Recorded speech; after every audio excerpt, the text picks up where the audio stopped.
Bismillah, Alhamdulillah, wassalatu wassalam ala Rasulillah wa ala alihi wa sahbihi wa man tabi'a sunnatahu ila yawmiddin. Assalamu alaikum wa rahmatullahi wa barakatuh. Welcome again to another episode of your weekly Islamic discussion show, Guest of the Week, here on Sharjah TV. I'm your host, Ismail Bullock.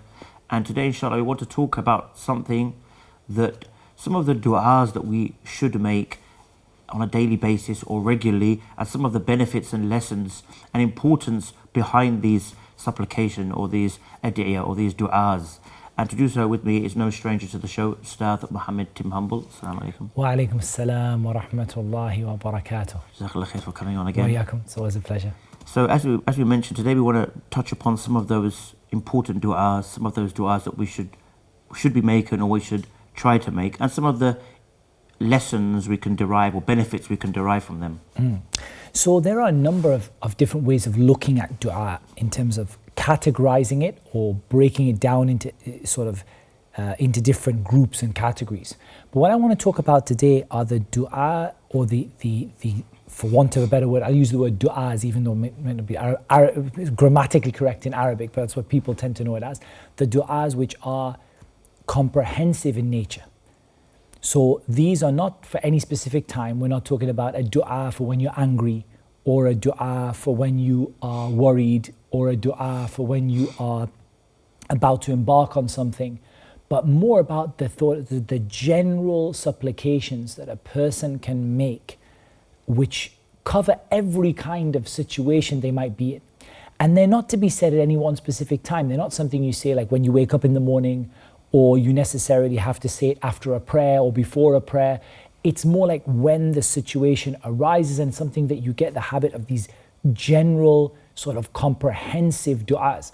Because we know that the Prophet ﷺ was given jawami'ul kalim. Jawami'ul kalim, it means he was given comprehensive speech which comprises very few words but huge meanings. So there are certain supplications you can make that just are not that long in terms of words, but in terms of meaning, they're absolutely huge, very, very, very vast, and cover a lot of different circumstances and situations. So I thought we'd cover perhaps as many of them as Allah Azza wa Jal makes easy for us to cover, and maybe some of the viewers can also learn some new supplications that they might not have come across before. I think that's important as well, because I think today many of us, or many of the viewers, or many of us in general, we don't take a lot of emphasis on du'as. We said that can be something that's missing for a lot of us, that we don't know a lot of the du'as. And even though you're going to mention ones that aren't specific, but even those ones you mentioned, that these du'as are not necessarily from them, but like the morning and the evening and the various daily situations we run into, many of us don't know those du'as for those everyday situations. So hopefully this will be an encouragement to generally, for the viewers to start learning these important du'as. Well, perhaps we can start with just a little introduction as to why we should make du'a. And even each one of these sort of subtopics could itself be its own show. But I mean, we just to summarize it and say that Allah Azza wa Jal said, وَقَالَ رَبُّكُمُ دُعُونِي أَسْتَجِبْ لَكُمْ إِنَّ الَّذِينَ يَسْتَكْبِرُونَ عَنْ عِبَادَتِي سَيَدْخُلُونَ جَهَنَّمَ دَاخِرِينَ. And your Lord said, call upon me and I will answer you. That's a promise from Allah. إِنَّ اللَّهَ لَا يُخْلِفُ الْمِيعَادِ. Allah doesn't break His promises. The promise from Allah is, you make dua, Allah will answer your dua.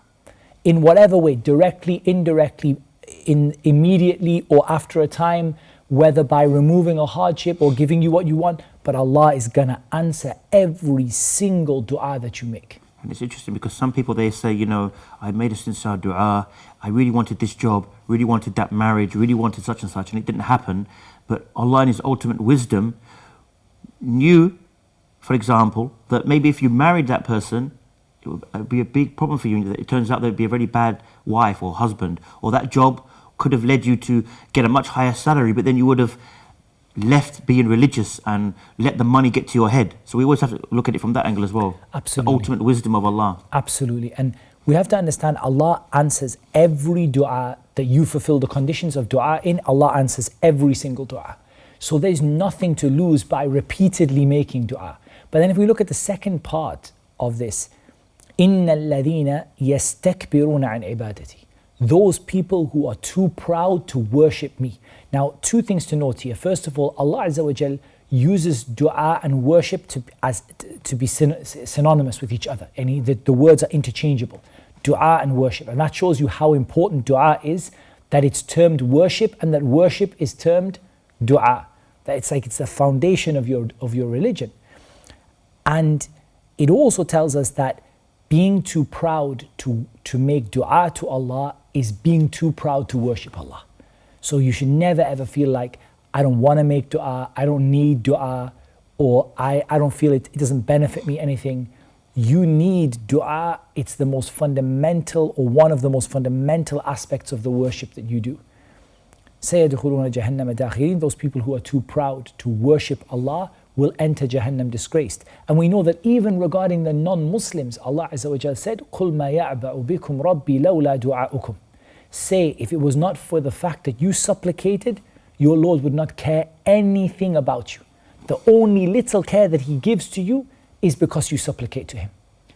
And that just tells us, just an introduction to how important it is that we consistently and regularly make our lips and our tongues moist with remembering Allah, making dua to Allah. It's the easiest of ibadat to do. You don't even need to, you're asking for something you want. How difficult is it to ask for something you want? But ultimately, it's something that is so fundamental to our religion. I mean, it reminds me of the hadith of the Prophet, may peace be upon him, where he said, "Dua huwa al-ibadah." Like dua is, you could say, it is worship. So it clearly states it there as well. It's the core of worship. It's the most fundamental sort of element of worship that you have, is this concept of lowering yourself before Allah and showing your need and humbling yourself before Allah. And that's what dua, dua sort of encapsulates all of those things. And that's why the Prophet ﷺ said, "Ad-du'a huwa al-ibadah." Dua, it really is, the core of, the heart of worship. And so, for us to learn today, inshaAllah ta'ala, some of the du'as. Again, we want to be very clear that dua, because dua is worship, and you rightly mentioned the hadith, dua huwa al-ibadah. Dua is worship, and therefore the conditions of worship apply to it, which means that it has to be sincerely for Allah, and it has to be done the way that the Prophet ﷺ did it. So we can't kind of, sort of freestyle, invent and play about with dua however we like. We have to stay within the framework of what Islam sets for us. So if a dua is generic, we have to keep it generic. If it's specific, we have to keep it specific. And we have to bring all the etiquettes and the requirements of dua as are explained to us in the Sunnah, and to stick within the limits of what Allah has allowed us to make dua for and permitted us to make dua for. So for example, not asking Allah for haram, not asking Allah to break the ties of kinship, and all of the other things within the etiquettes and rules of dua. So it's important that when we talk about, for example, we're going to give out a generic dua, that we have to keep that as it is, and we can't sort of adapt things and change them and too much, because ultimately it is an act of worship. And even though there is flexibility in the wording of dua, you can ask Allah, "Oh Allah, give me Jannah," "Oh Allah, grant me Jannah," "Oh Allah, I ask you for Jannah." There is some flexibility in the wording. In the core sort of way that dua works and the way that you make dua, it's the same as every other ibadah. It's tawqifiyah. It depends upon following the way that the Prophet ﷺ did it. So the first one that I chose, and I chose this one because I find it to be so comprehensive and really, really, really beautiful. It's narrated in a hadith in Jami' al-Tirmidhi and Abu Dawud and Ibn Majah, from the hadith of Abdullah ibn Abbas radiyallahu anhuma. It's quite a long dua, but it's just the way that it just kind of covers so many things that we need and opens so many topics for discussion. So I'll give you the sort of the dua just as a text, and then we can break it down into pieces.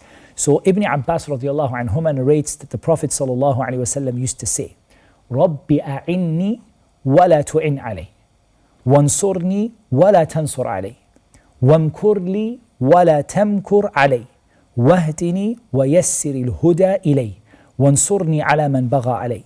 Allahumma ja'alni laka shakkara, laka dhakkara, laka rahaba, laka mitwa'a, ilayka mukhbitan awwahan muniba.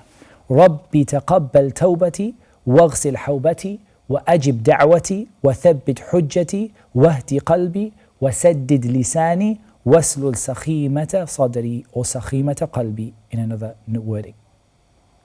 So it's quite long, but it's the way that it's broken into three sort of sections.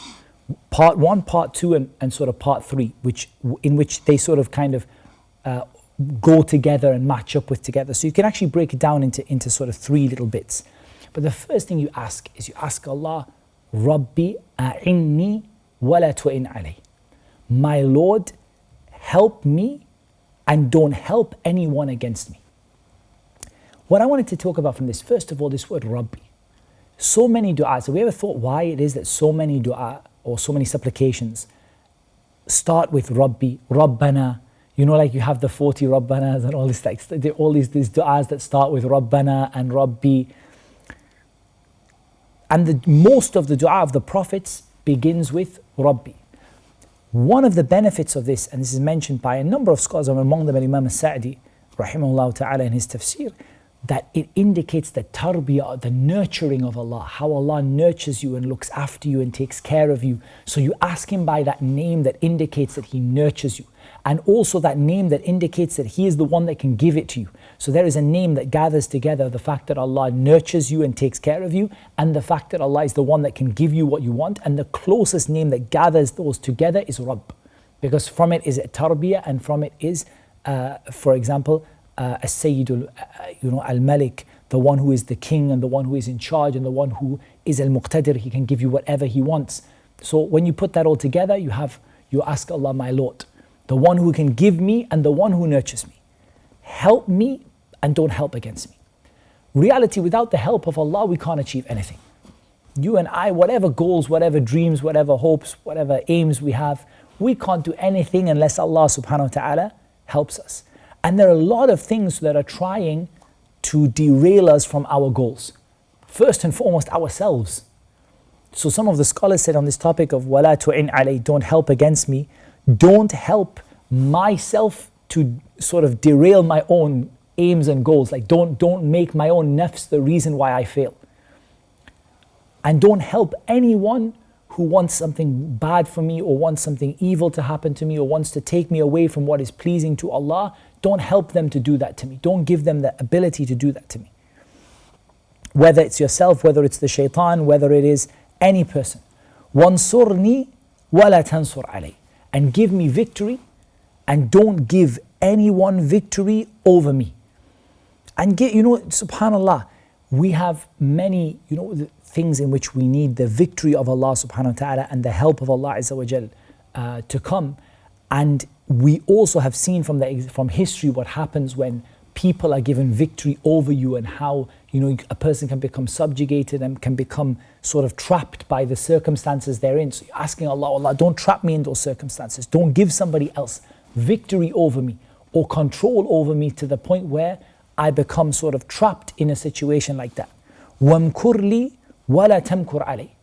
And plot for me or plan for me and don't plot against me.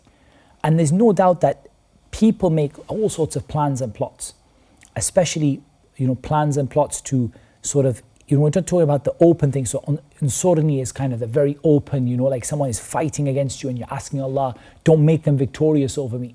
But al-makar is more like subtle than that. Somebody who's in the background, just here and there, subtly trying to just divert you away from what it is that is pleasing to Allah subhanahu wa ta'ala, or to cause difficulty for you. Don't allow them to do that, and turn their plans against them so that I become, or I can achieve what it is that I need to achieve without their plans taking me away or derailing me. Okay, inshallah, we'll just stop on that point. Go for a short break, inshallah. Join us after the break.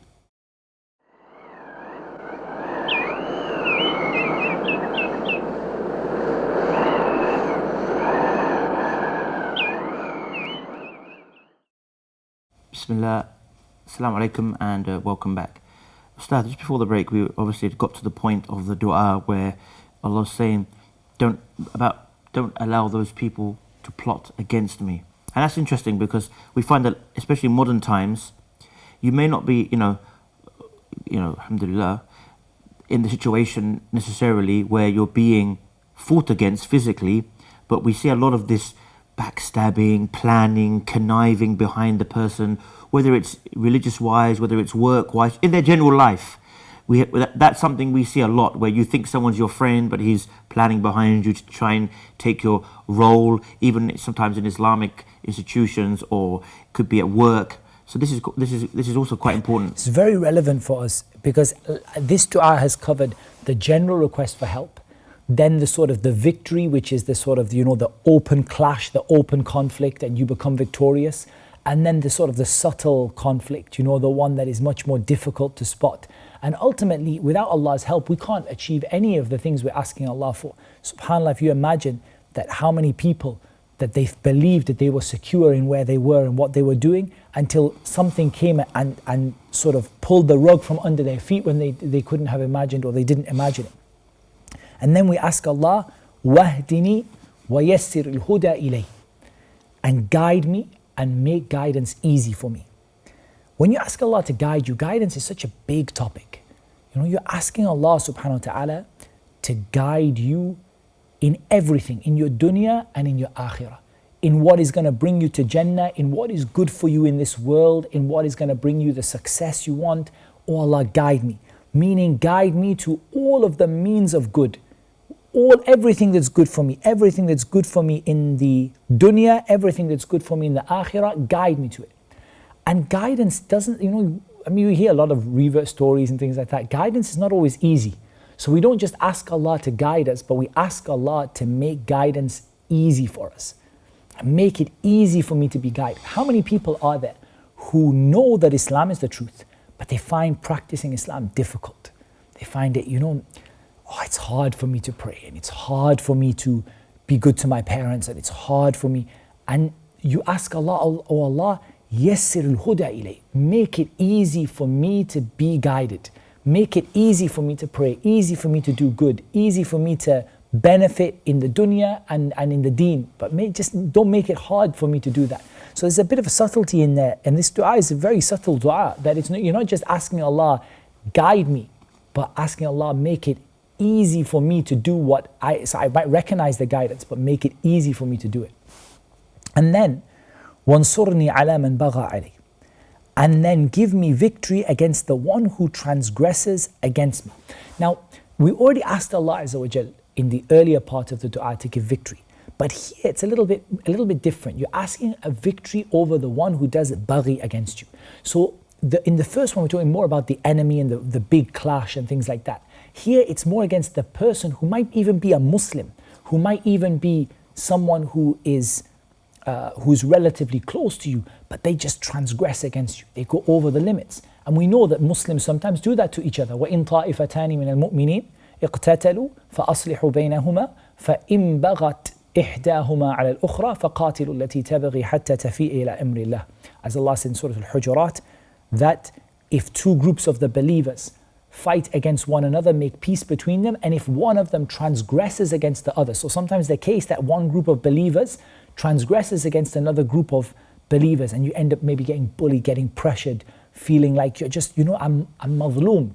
And it's not like the person who's doing dhulm to me or oppression to me is some great enemy or some great, person who hates Islam. It might even be a Muslim who's doing this oppression.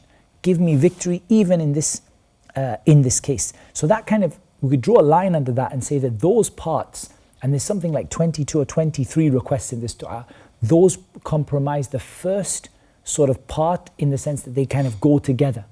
And then comes kind of the second part of the dua the Prophet ﷺ used to make. Allahumma ja'alni laka shakkara. O Allah, make me constantly grateful to you. And notice that in the dua we say shakkara and not shakira. We didn't say, oh Allah, make me grateful.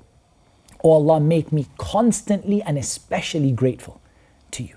So gratitude is something we need in every situation. Gratitude obviously includes recognizing that blessings come from Allah, praising Allah for those blessings, and then acting in accordance with them. I'malu ala Dawood shukra. O family of Dawood, act in gratitude. So you could say, in a way, it's being grateful to the extent that it becomes one of your characteristics. Yeah, that's a very good way. Where it basically you are known as, not known as in the sense of the people, but you are known to Allah as being one of those people who constantly, always, as a daily thing, thanking Him. Exactly. Laka shakara, laka dhakkara. Always remembering you. So not only continuously grateful, but continuously remembering Allah. And we said at the beginning of the program just how important it is to be constantly engaged in just remembering Allah all the time. And Allah Azza wa Jal told us, وَالذَّاكِرِينَ اللَّهَ كَثِيرًا وَالذَّاكِرَاتِ أَعَدَّ اللَّهُ لَهُمْ مَغْفِرَةً, that Allah subhanahu wa ta'ala, those who remember Allah much from the men and the women, Allah subhanahu wa ta'ala has prepared for them forgiveness and a great وَأَجْرًا عَظِيمًا, and a great reward. So subhanAllah, to be from those who are regular and consistent all the time, whether sitting, standing, lying down, remembering Allah subhanahu wa ta'ala.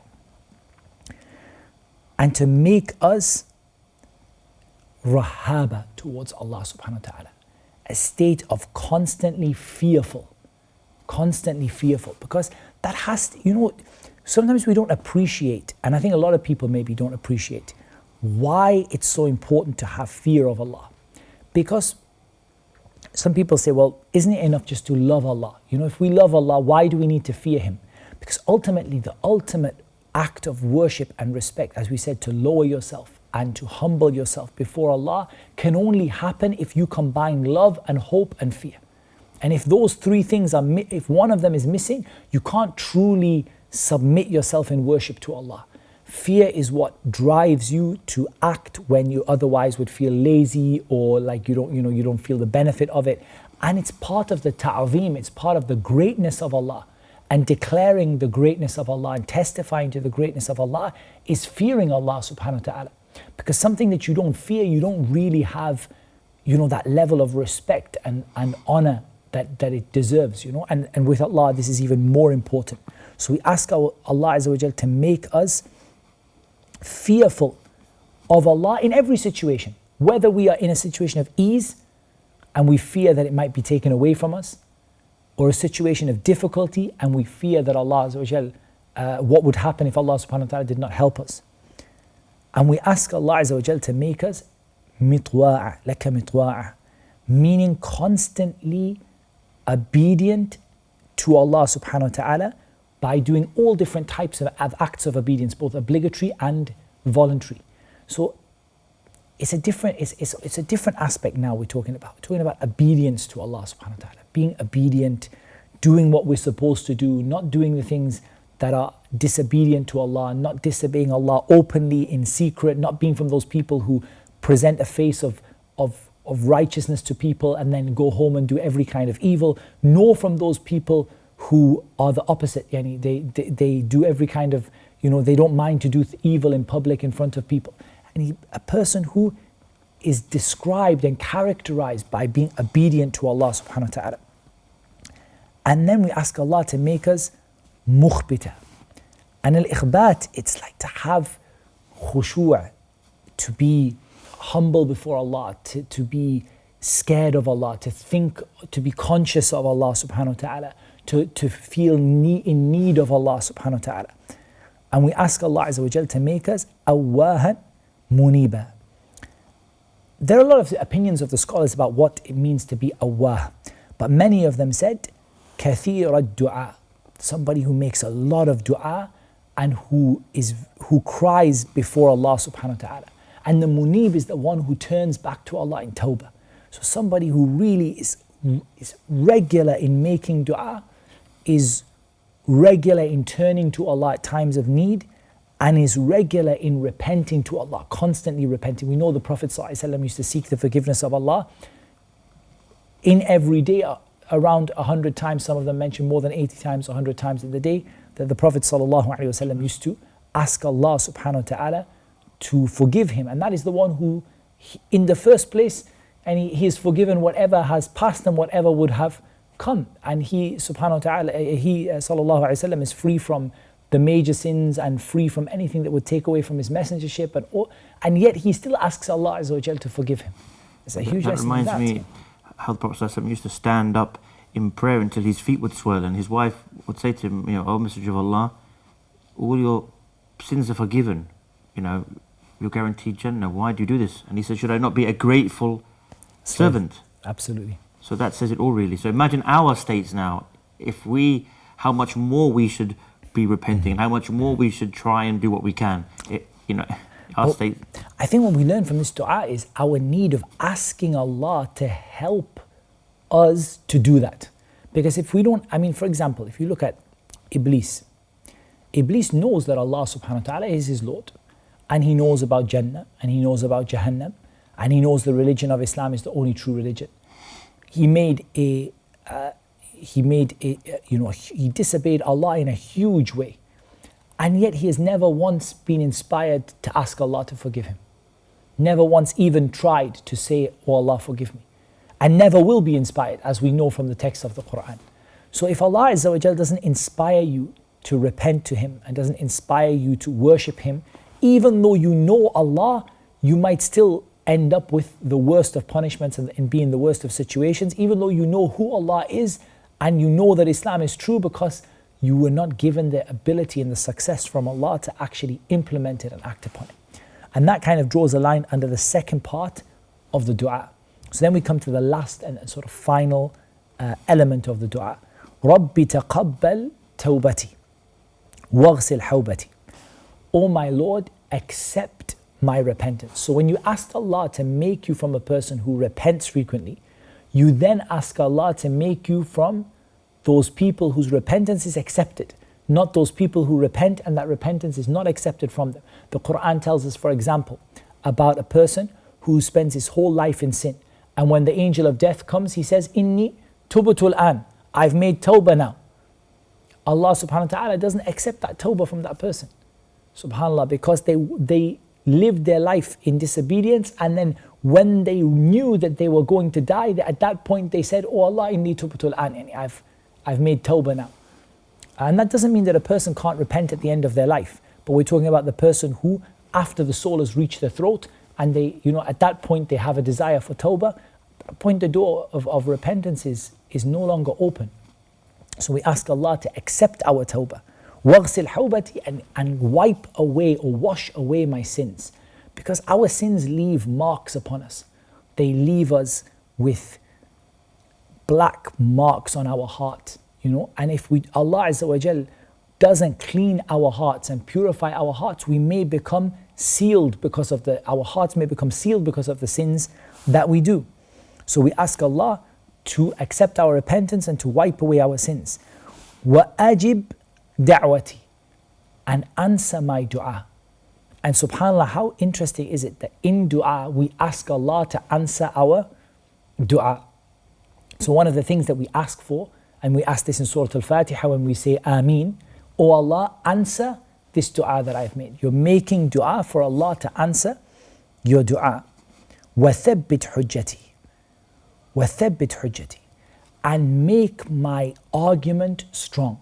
Meaning that when I have to convey something about Islam to somebody, maybe towards a non-Muslim, or maybe towards somebody who's fallen into error, or I want to clarify something and present something, make my argument and the way that I present it, make it to be strong so the people understand.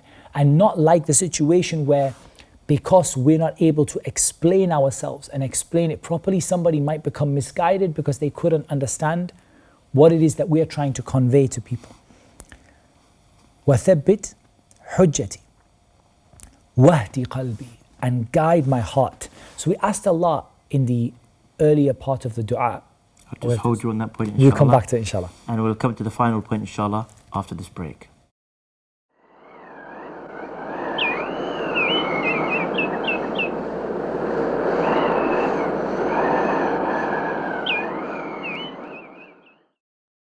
Assalamu alaikum and welcome back. Now, just before the break, we got to the last part of the dua, which was, I believe, to make your heart guided, or we could say firm, I guess, at the same time. Wahdi qalbi, guide my heart. So the question comes, why do we ask Allah Azza wa Jal to guide our heart after we'd already asked Allah to guide us and to make guidance easy for us?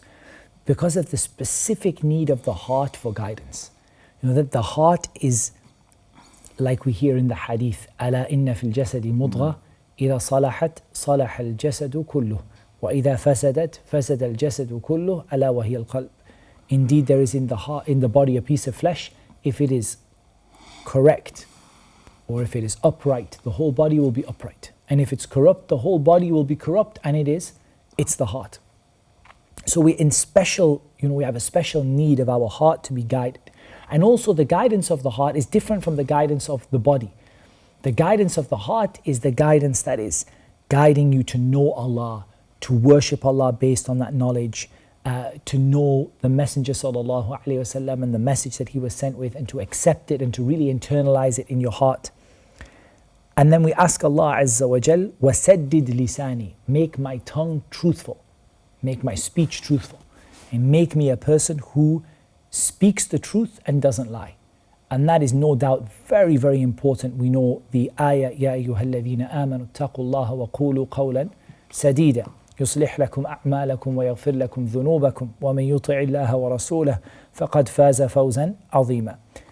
O you who believe, fear Allah and speak a word that is true. He will correct your actions and forgive your sins, and whoever obeys Allah and His Messenger has indeed achieved a great success. And we know that the Prophet ﷺ told us that speaking the truth leads to al-bir, it leads to righteousness, and righteousness leads to paradise.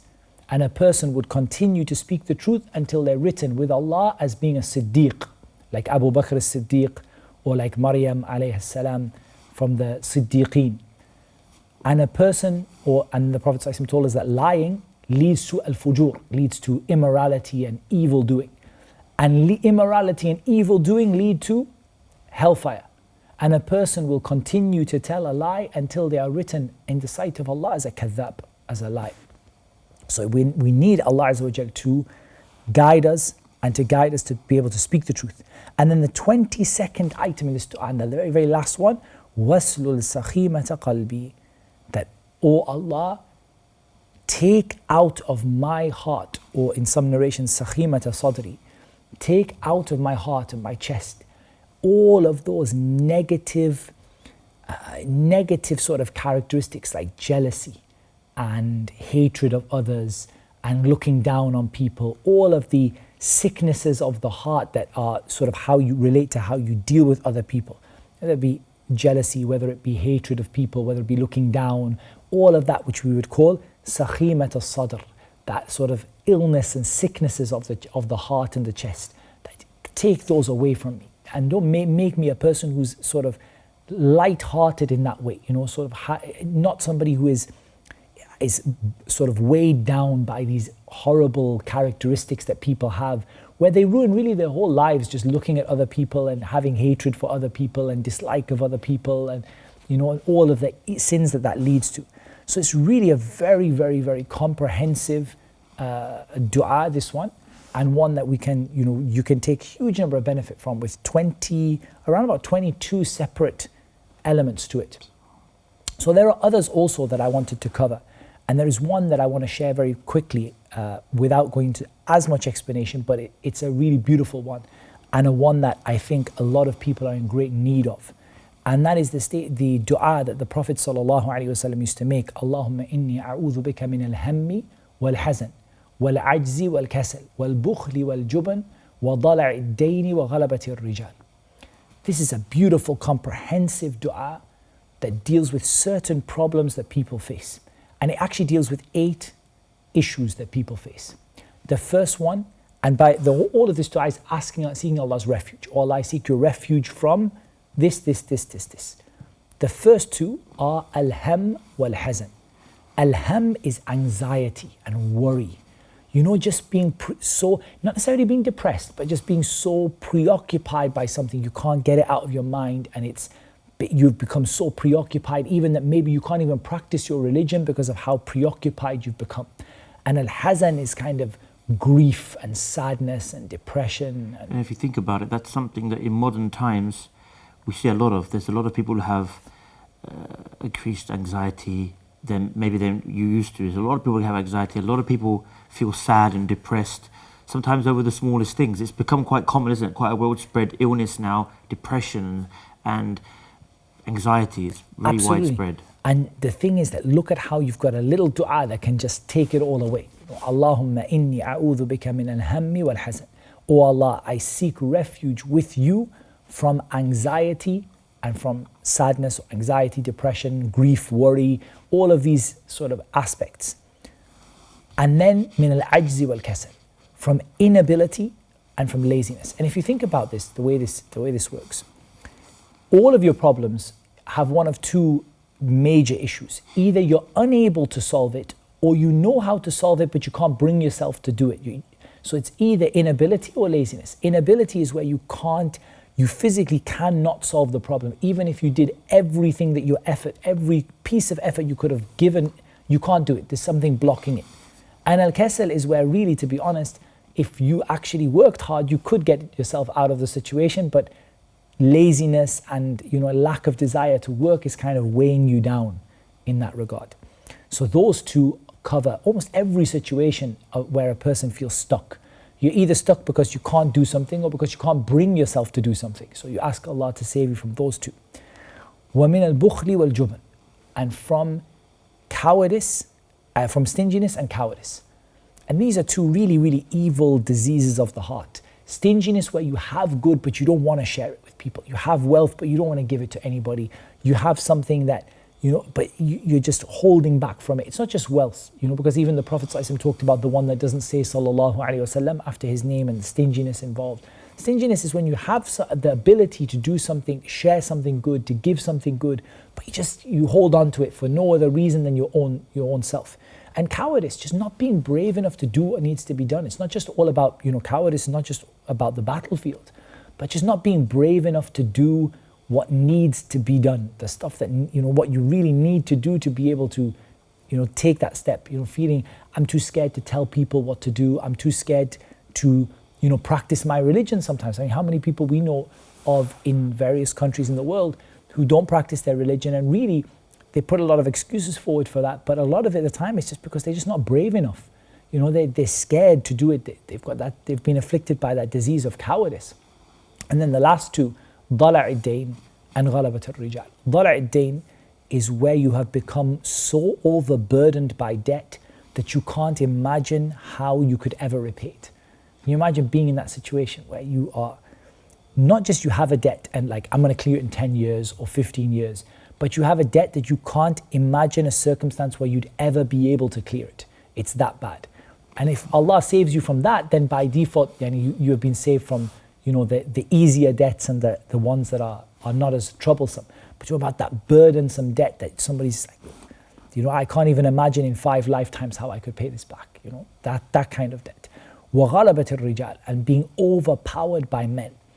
And that covers being bullied, it covers being threatened, it covers, any situation where you feel that there's somebody overpowering you and forcing you to do something that you don't want to do.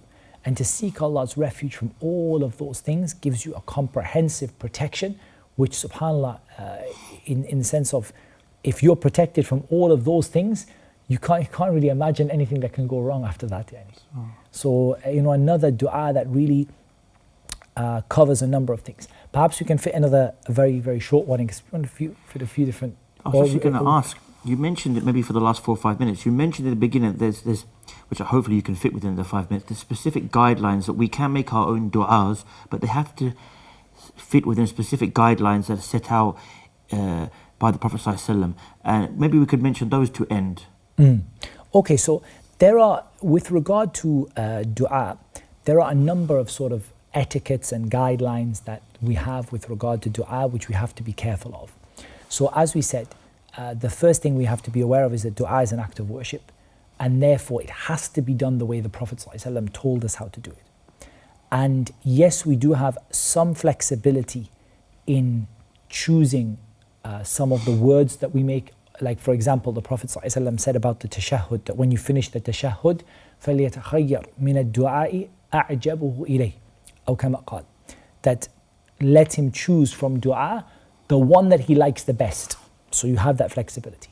Now, the first thing we would say to people is, if you want to make sure that your dua is correct in the way that you're putting it across, try to keep the majority of your dua from the du'as which were said by the Prophet ﷺ. Instead of making everything up from your own words, try to learn as many of the fixed dua that are mentioned in the sunnah, rather than necessarily using your own words for everything. Try your best, because 90%, 95% of the situations you're going to be in, you're going to find a dua from the sunnah which exactly covers that situation. So someone has a debt. Instead of saying that, oh Allah, this is my situation, and oh Allah, clear my debt. Why not use a dua that is mentioned from the Sunnah? And that way you can't go wrong. And there are many, Allahumma aqti' anni ad-dayn wa aghnini min al-faqr, or this one that we mentioned, طلع الدين وغلبت الرجال, and so on. If you do choose your own dua, and that's sometimes a situation you have to do, then you try to avoid asking. Of course, you don't ask Allah Azza wa Jal for something which is haram. And you don't ask Allah Azza wa Jal in a way that would be considered to be bad-mannered. For example, sometimes we ask Allah Azza wa Jal for something that, even though what we're asking for may be halal, we're asking in a way that is bad-mannered. Some of the scholars give an example. For example, asking for rain in the peak of the summer. And the reason they give that example is, you're asking for something halal, rain, but you're asking for it at a time where it will not benefit the crops or the ground or the people. And it's almost rude to ask for something in such a way that you know it's not going to be of any benefit, but you ask for it anyway. So having those good etiquettes. And on that topic, in terms of what you ask Allah Azza wa Jal for, it's as a tip, and sort of to conclude, it's pretty important that you try not to be overly specific. Because sometimes we can ask Allah, for example, someone can say, oh Allah, give me $10,050, for example. Whereas asking Allah, oh Allah, enrich me, would be far better for you than to be so specific and narrow-minded, where you might end up asking for something that in itself may not be ideal for you, or may be less than what you ultimately need. And of course, you ask Allah wa antum muqinuna bil ijaba, when you are certain Allah is going to answer you, and you persist in asking Allah Azza wa Jal as long as what you're asking for is permissible. Those are just a few of the etiquettes what Allah Azza wa Jal made easy for me to mention now. And thank you also for the viewers for tuning in. Inshallah, join us same time, same place, inshallah. And I leave you as always. Assalamu alaikum wa rahmatullahi wa barakatuh.